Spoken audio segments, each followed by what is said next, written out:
Welcome to a special episode of our True Crime Podcast, where we're going to dive deep into the case of the Barefoot Bandit, one of the most captivating crime sprees in recent history.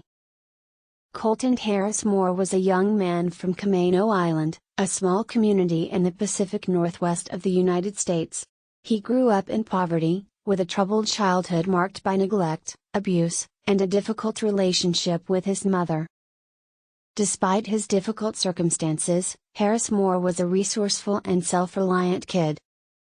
He spent a lot of time outdoors, learning how to survive in the woods and how to steal food and supplies to get by. He also showed a knack for mechanics, fixing cars and boats on his own.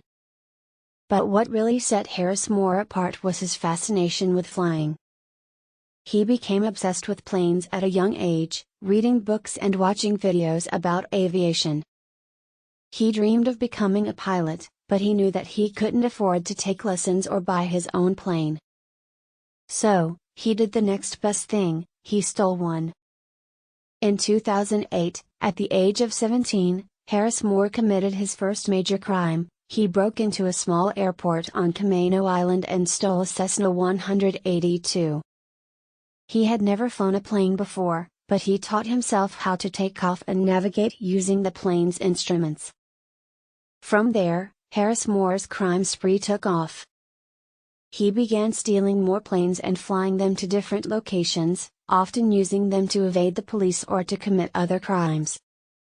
He also stole boats and cars, and broke into homes and businesses to steal food, clothes, and electronics. What made Harris Moore's crimes unique was not just their audacity, but also his methods. He was known for being barefoot, which earned him the nickname Barefoot Bandit. He also left quirky notes at some of the crime scenes, taunting the police and the media with his wit and humor.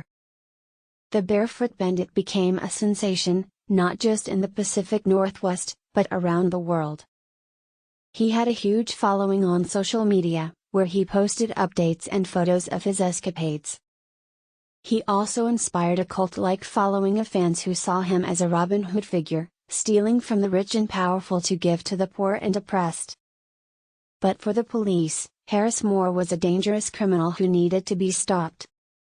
They launched a massive manhunt, using helicopters, boats, and dogs to track him down. Harris Moore responded by becoming more daring and elusive, often escaping from the police by running through the woods or jumping into the water. His most dramatic escape came in 2010, when he was chased by the police through a forest on Orcas Island. With the police closing in, Harris Moore climbed a tree and then jumped off a cliff into the water below. He swam to safety and disappeared into the wilderness once again.